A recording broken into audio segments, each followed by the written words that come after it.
का बजट सत्र चल रहा है। सीएम योगी आदित्यनाथ संबोधित कर रहे हैं। 56 करोड़ लोगों की आस्था के साथ एक खिलवाड़ है, भारत की सनातन आस्था के साथ खिलवाड़ है। और मैं विनम्रता से कहूंगा, ये आयोजन किसी पार्टी विशेष का नहीं था, किसी सरकार का नहीं था।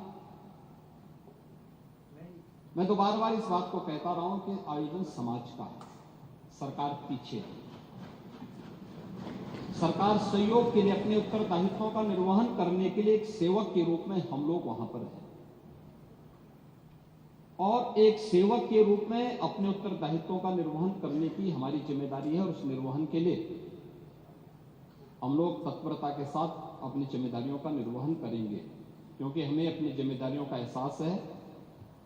हमें भारत की सनातन परंपराओं के प्रति अगाध श्रद्धा का भाव है, और उन श्रद्धाओं को सम्मान देना वो हमारा दायित्व है। और ये हमारा सौभाग्य है कि इस सदी के इस महाकुंभ के साथ हमारी सरकार को जुड़ने का अवसर प्राप्त हुआ, और आयोजन के प्रति तमाम अफवाहों, तमाम प्रकार का दुष्प्रचार को दरकिनार करते हुए देश और दुनिया ने इस पूरे आयोजन के साथ सहभागी बनकर के इसे सफलता की एक नई ऊंचाई तक पहुंचाया है।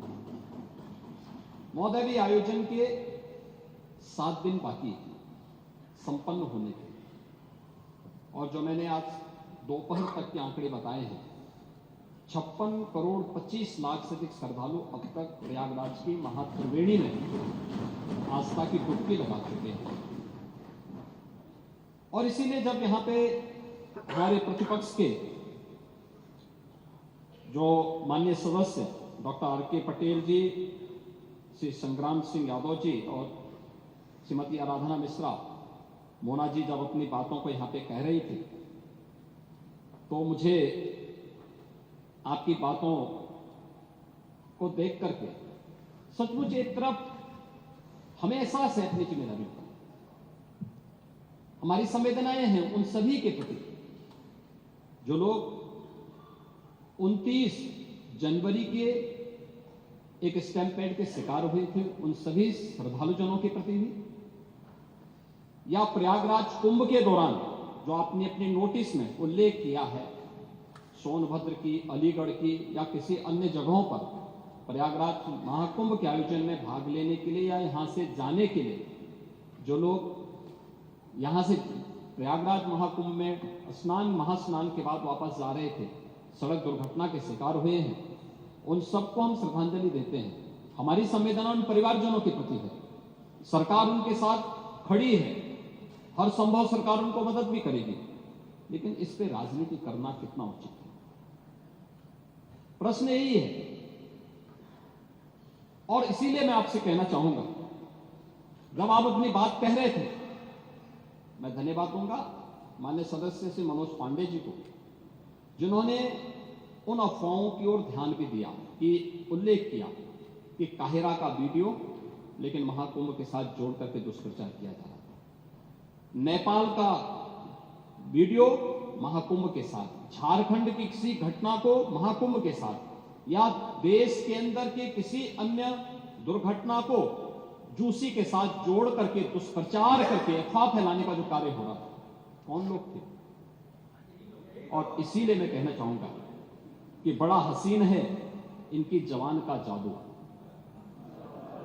लगा के आग बहारों की बात करते हैं, जिन्होंने रात में चुन चुन के बस्तियों को लूटा, वही नसीबों के मारों की बात करते हैं।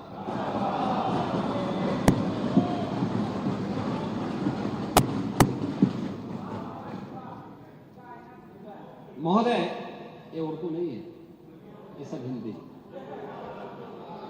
आपको मैं बताना चाहता हूं, आपको मैं एक और बात बताना चाहता हूं, जो भी नेता प्रतिपक्ष कह रहे थे, जब उत्तर प्रदेश की स्थानीय बोलियों को इस सदन में महत्व मिला, उनके द्वारा कहा जा रहा था, उन्होंने विरोध किया था।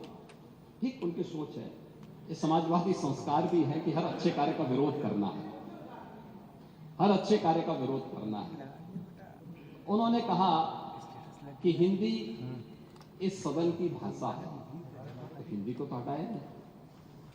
इस सदस्यों को एक छूट दी गई है कि किसी भी इन बोलियों में बोल सकता है, हिंदी में ट्रांसलेट की उसकी सुविधा मिलेगी। इस सुविधा है, थोपा नहीं गया है।